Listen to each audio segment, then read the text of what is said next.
നമസ്കാരം, ഞാൻ സരിത മേരി. ഞാനൊരു സ്വകാര്യ സ്ഥാപനത്തിലെ അഡ്മിനിസ്ട്രേഷൻ മാനേജറാണ്. ഞാൻ ഇസ്ലാം സ്വീകരിക്കാൻ ആഗ്രഹിക്കുന്നു.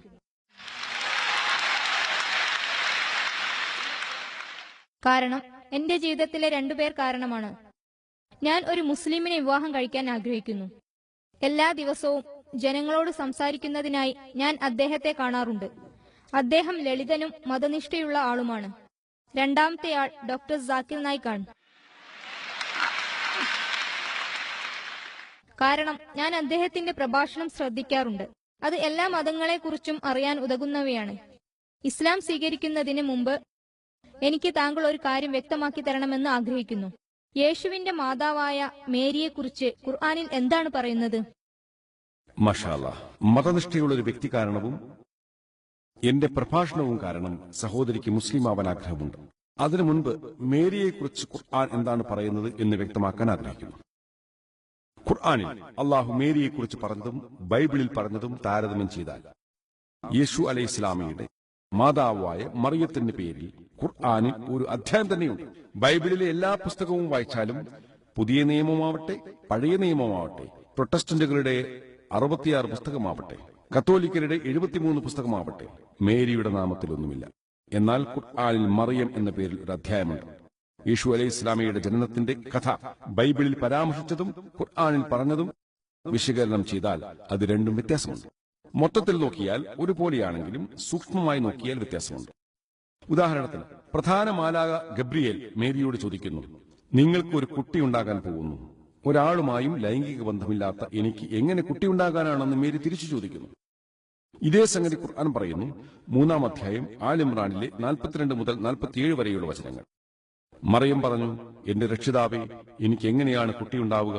എന്നെ ഒരു മനുഷ്യനും സ്പർശിച്ചിട്ടില്ലല്ലോ. പ്രധാന മാലാഖ ജിബ്രീൽ മറുപടി പറഞ്ഞു, അല്ലാഹു കുൻ ഫയകൂൻ, ഉണ്ടാകൂ എന്ന് പറയുമ്പോൾ അതുണ്ടാകുന്നു.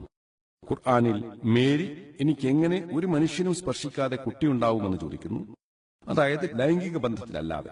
ജിബ്രീൽ മറുപടി പറഞ്ഞു, അള്ളാഹു ഒരു കാര്യം തീരുമാനിച്ചു കഴിഞ്ഞാൽ ഉണ്ടാകൂ എന്ന് പറഞ്ഞാൽ അതുണ്ടാകും. ബൈബിളിൽ മാലാഖ മറുപടി പറയുന്നത് പരിശുദ്ധാത്മാവ് താങ്കളിലേക്ക് വന്നു എന്നാണ്.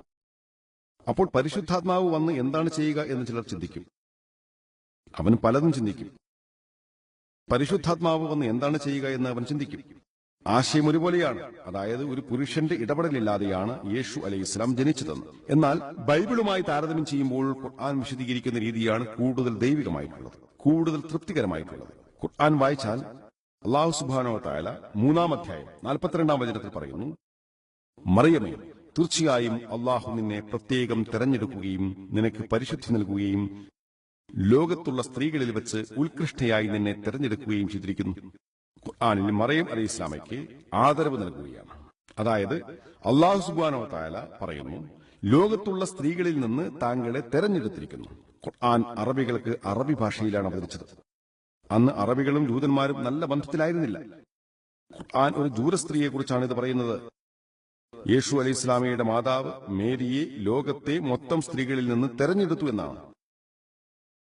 ഒന്ന് സങ്കല്പിച്ചു നോക്കൂ, മുഹമ്മദ് സല്ലല്ലാഹു അലൈഹി വസല്ലം അറബികൾക്ക് സന്ദേശം നൽകുന്നു. അറബി സ്ത്രീയേക്കാൾ തെരഞ്ഞെടുക്കപ്പെട്ടത് ജൂത സ്ത്രീയെയാണ്. തന്റെ ഇണ ഖദീജ റളിയല്ലാഹു അൻഹ തെരഞ്ഞെടുക്കപ്പെട്ടവരാണെന്നോ അല്ലെങ്കിൽ മകൾ ഫാത്തിമ തെരഞ്ഞെടുക്കപ്പെട്ടവരാണെന്നോ പറഞ്ഞില്ല. അദ്ദേഹത്തിന് അത് സാധിക്കില്ല. കാരണം എന്താണോ ദിവ്യ സന്ദേശം അത് ആവർത്തിക്കാൻ മാത്രമേ കഴിയൂ. മേരി ലോകരിൽ തെരഞ്ഞെടുക്കപ്പെട്ട വനിതയാണെന്ന് ഖുർആൻ പറയുന്നു. ബൈബിൾ മേരിക്ക് നൽകിയ ആദരവിനേക്കാൾ എത്രയോ കൂടുതലാണ് ഖുർആൻ നൽകിയ ആദരവ്. സഹോദരി, ഞാൻ ഉത്തരം പറഞ്ഞെന്ന് വിചാരിക്കുന്നു.